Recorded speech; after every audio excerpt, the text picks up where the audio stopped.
المهم ان انا لقيت الراجل اللي جاي ده راح شادمني كده وبيقولي يلا بينا على الأوضة.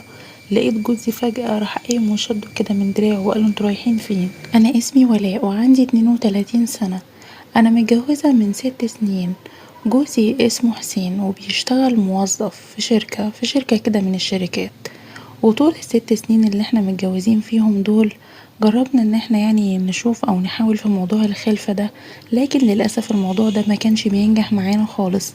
يعني انا حملت مرتين والحمل للأسف مكملش. كنا بنفضل على طول نروح لدكاترة كتيرة قوي، وكنا دايما بنشوف علاجات، لكن مع الوقت بقى زهقنا وقلنا نسيبها بقى على ربنا. ووقت بقى ما احمل ويعني عدوا علينا 6 سنين دول وكنا كويسين جدا مع بعض. كان اي نعم في شوية مشاكل بسيطة كده، لكن مع الوقت بدأت احس ان جوزي بدأ يحس بروتين معايا جدا، وبدأ ان هو يزهق مني ويكشر كده في وشي. وكنت دايما بفضل اقوله مالك يا حبيبي، فيك ايه اللي مزعلك؟ كان يقولي بصراحة انا زهقت وحاسس كده بروتين قوي في علاقتنا ومش مرتاح. هو كان يعني بيقصد على العلاقة يعني الخاصة بينا وكده. انا كنت بفضل اقوله طب اعمل لك ايه؟ يعني ايه اللي ترتاح عليه وانا اعمله؟ إيه طب انت لو عاوز تتجوز تاني اتجوز، انا يا سيدي ما عنديش مانع حتى اتجوز علشان تخلف وكده او تجيب لك اي عيل. كان يرد عليا ويقول لي يا ريت والله ينفع اتجوز. انا طبعا كنت بتضايق من رد اسلوبه معايا، يعني ان هو بيجرحني بالطريقه دي.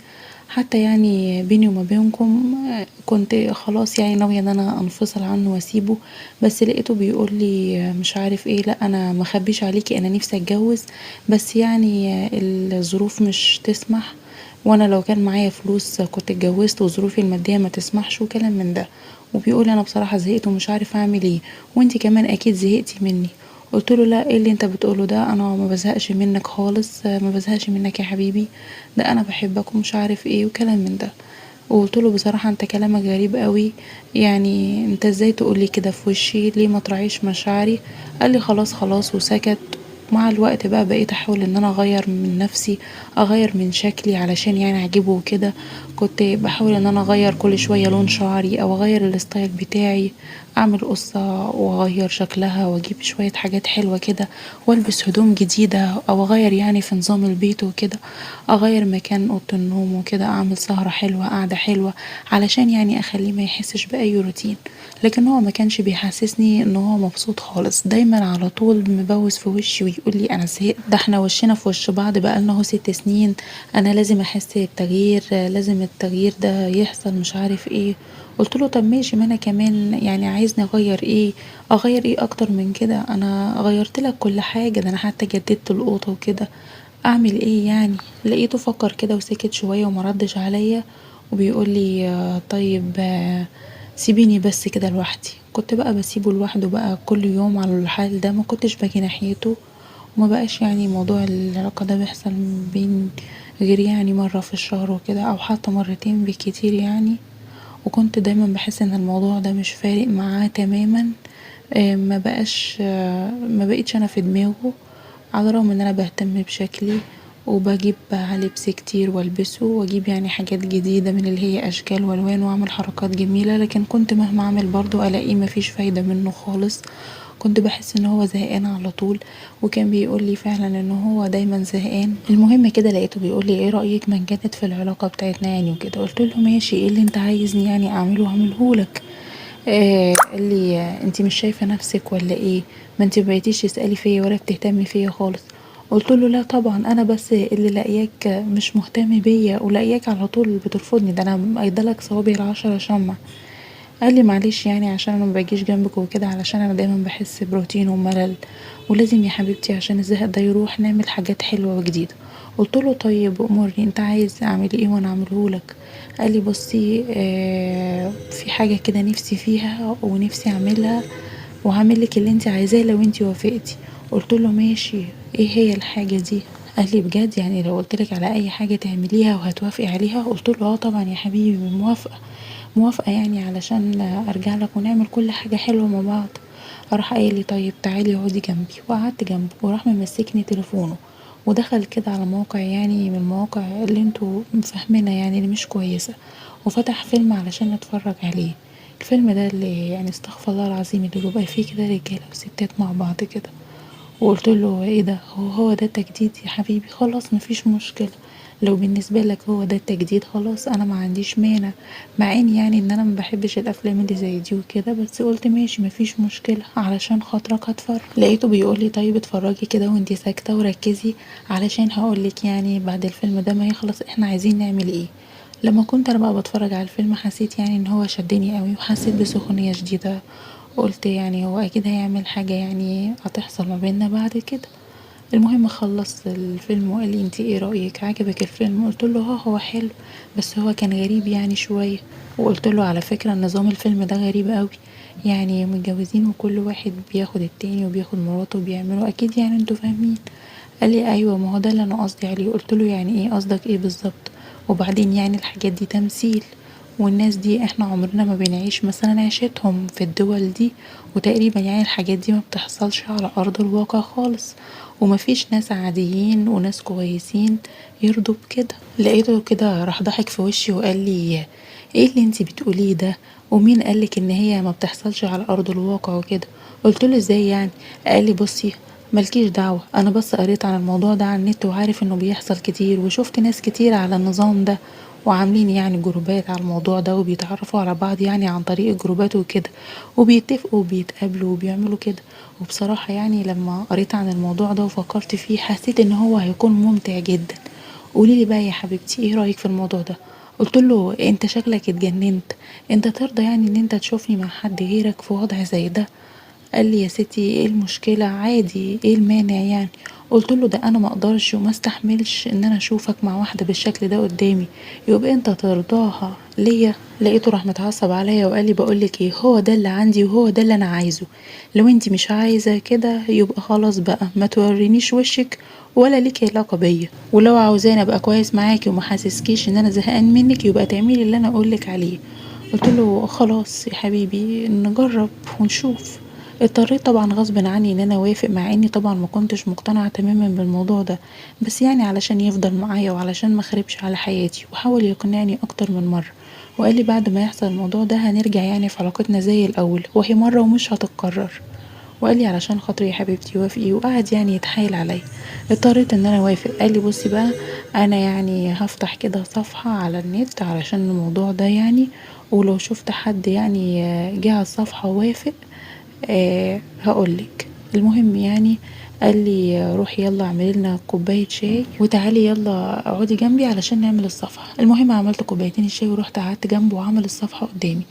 وبعد اليوم كده عدى على كده ودخلنا علشان ننام، والصبح قام يصحى عادي علشان يروح شغله. ولما رجع من الشغل قال لي ها انتي عملتي الغدا؟ قلت له اه انا عملت الغدا وهعمل لك كوبايه القهوه. قال لي طيب يلا حضري الغدا بسرعه عبال يعني ما ادخل شويه اتسلى على النت وكده واشوف الطلبات اللي جات لنا على الصفحه. قلت له ماشي. وبعد ما هو قعد على الكمبيوتر نده عليا وقال لي يلا يلا تعالي بسرعه بسرعه تعالي اقعدي جنبي. ولما قعدت جنبه قال لي ده في واحد اهو بعتلي واتكلمت معاه وحكالي ان هو عايز يعمل كده يعني من باب التغيير والتجديد، وحكيت له على الظروف وهو حكالي على ظروفه. ايه رأيك بقى ما نجيبه؟ قلت له بصراحة مش عارفة، لكن انا يعني من الاول مش موافقة على الموضوع ده ولا موافقة على حاجة زي كده. قال لي استني بس مش يمكن لما انتي تشوفي الصور بتاعتهم يعجبوكي؟ انا هعرض عليه انه يبعت لنا الصور بتاعته هو ومراته من غير يعني وشهم. وجوزي لما طلب من الراجل ده الصور قال له انا كمان انت كمان لازم تبعت لنا صورك وكده. فجوزي سألني قلت له ماشي ابعت بس برضو من غير وشنا ما يظهر. فبعت للراجل الصور بتاعتنا من غير وشنا يعني، وكمان الراجل بعت له صوره هو ومراته. ولما شفت الصور جوزي قال لي ايه رأيك ايه رأيك بقى شكله جامد، وهو كمان مراته شكلها قمر. قلت له اه حلوين مفيش مشكلة. وجوزي قعد يكمل كلامه مع الراجل واتفقوا خلاص مع بعضهم ان هما يجولنا بالليل يعني في الشقة علشان كلنا نسهر مع بعض وكده.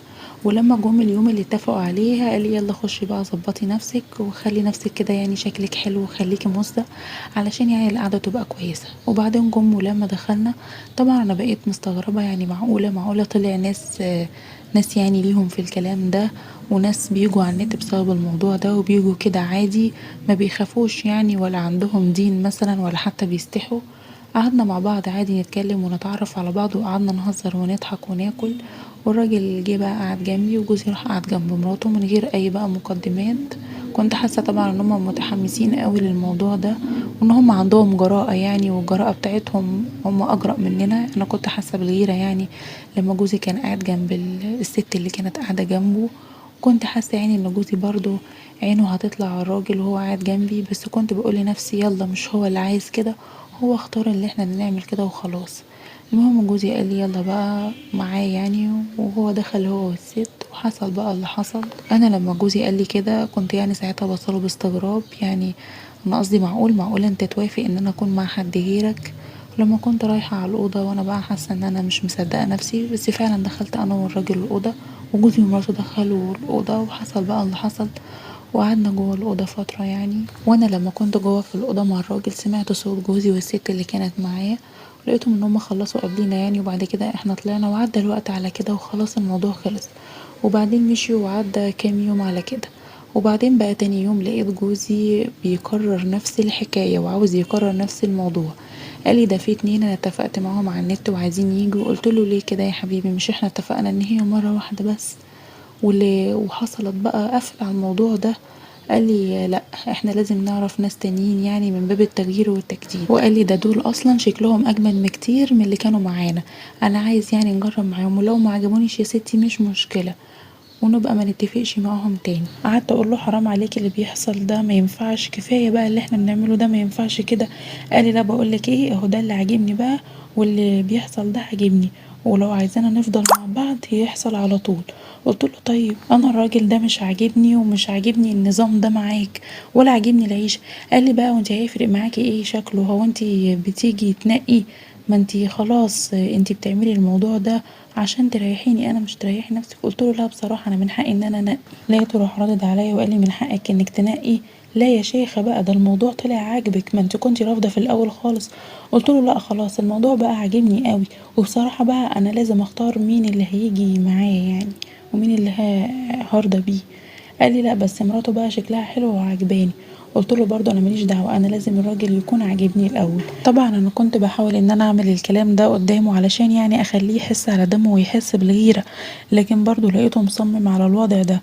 ولقيته كده كمان يومين جايب لي اتنين تانيين، بس المره دي بقى جاب لي صوره واحد وبصراحه شكله يعجب. اضطريت ان انا اوافق وقلت له لا ده انا مش هكتفي بقى بالليله كده، ده انا لازم اظبط الدنيا وكده، وهجيب شويه مشروبات يعني علشان تروق دماغنا. قال لي معقوله انت كمان عايزه تعملي الموضوع بمزاج قوي؟ ده انت شكلك بقى اتعودتي على الموضوع ده وشكله عجبك قوي. قلت له اه بصراحه كده انا حاسه ان انا اتعودت قوي على الموضوع ده، وحبيت اضايقه شويه وقلت له بصراحه بقى الرجاله بيبقوا معايا اجمل منك بكتير، دول طلعوا جامدين قوي عنك. قال لي خلاص معقوله ده انت شكلك كده بقيتي خبره. قلت له ماله يعني، بصراحه الموضوع عجبني، والرجاله كمان الجايه دي عجبوني قوي بصراحه. وطبعا كل الكلام ده انا كنت بقوله غصب عني، ومش متوقعه في يوم من الايام ان انا ممكن اوصل وابقى واحده زي كده. وبعد فعلا ما اتفق مع الراجل ومراته جم، ولما الراجل دخل كده وقعد معايا لقيته فعلا ان هو شكله وسيم قوي، وبصراحه كان شكله جامد. وكانت مراته برضو قمر ومزة كده، بس انا طبعا كان همني الراجل اكتر. وقمت بقى حطيت المشروب اللي انا كنت جايباه علشان نشرب منه. المشروب ده يعني كان بيخلي العقل يطير، العقل يكون في حتة تانية. ولقيت جوزي كان قاعد بيشرب زي المجنون بالظبط، وفضل يشرب كتير قوي لحد ما وصل لمرحلة انه مبقاش حاسس بأي حاجة قدامه. وبعدين كده لقيت الراجل ده بيشدني وبيقول يلا بينا على الأوضة. لقيت ساعتها جوزي اتعصب وقام وشده كده من دراعه وقالوا انتوا رايحين فين؟ مش هيحصل ومش هيحصل اللي انتوا عايزينه ده، يلا شيل ايدك من على مراتي، ولو حطيت ايدك عليها تاني او عملت اي حاجة انا ممكن اخلص عليك دلوقتي. لقيت الراجل بيستغرب ويقول له ايه اللي انت بتقوله ده، انت اتجننت ولا ايه؟ وانا برضو قلت له لا لا ده انت شكلك كده حالتك بقت مش طبيعيه. ولقيت من مرات الراجل راحت شاده جوزي وقالت له تعالى كده، علشان هو انت ايه، انت مالك؟ هو انت مش كنت متفق كده معانا في الاول ولا ايه؟ فوق كده، انت دماغك فوتت من كتر الشرب؟ مش انتوا اللي عايزين كده ومكلميننا على اساس كده وانه يحصل ده بموافقتكم؟ قلت لها ايوه ايوه احنا متفقين، يلا بقى خدي جوزي كده واغسلي له وشه وخليه فوق. وسبتهم ورحت اخدت جوزها ودخلنا الاوضه. كنت حاسه وقتها بقى ان جوزي متغاظ وغيران، وكنت حاسه كده ان الدم بيجري في عروقه ومش على بعضه، وانه كان ممكن يعمل حاجه فعلا في اليوم ده. وللاسف حصلت المصيبه، لما دخلت مع الراجل الاوضه قفلت على نفسي بالمفتاح، وكنت سامعة صوت جوزي وانا في الأوضة عمال يخبط ويخبط جامد ويزعق ويرزع على الباب لحد ما كسر باب الأوضة. والمصيبة الأكبر بقى انه لما كسر باب الأوضة كان في ايده سكينة، ودخل طبعا وتهجم على الراجل اللي كان معايا، وحصل اللي حصل بقى، خلص عليه. وللأسف اتحول الموضوع ده من بعد ما كان حاجة يعني كده مستخبية ومحدش يعرف عنها أي حاجة لمصيبة كبيرة. طبعا الشرطة جت قبضت علينا كلنا، ولبسنا كلنا في مصيبة كبيرة. وانا اتحبست وجوزي اتحبس والراجل والست اتحبسوا، بس الراجل طبعا مات مين بسبب جوزي. طبعا ده بيبين لنا ان اللي بيمشي في طريق الحرام بتبقى اخرته مش كويسة، بتبقى اخرته سودة. عارفين انا بحكي القصة دي وانا ندمانة اشد الندم، وبقول يا ريتني كنت انفصلت عن جوزي وخلعت منه ولا كان كل ده حصل، ويا ريتني ما كنت طوعته في اللي هو كان عايز يعمله. انا دمرت حياتي وتدمر بيتي وتدمر مستقبلي، وكفاية السمعة بس اللي طلعت علينا سمعة مش كويسة. كل حياتي اتدمرت ايه بسبب ان انا سمعت كلام جوزي وطوعته في حاجة حرام. القصة دي عبرة وعظة لكل ست انها ما تمشيش ورا كلام جوزها في اي حاجة، حتى لو هيسيبك، حتى لو هيطلقك، بس ما تضيعيش نفسك وما تضيعيش مستقبلك وما تضيعيش سمعتك.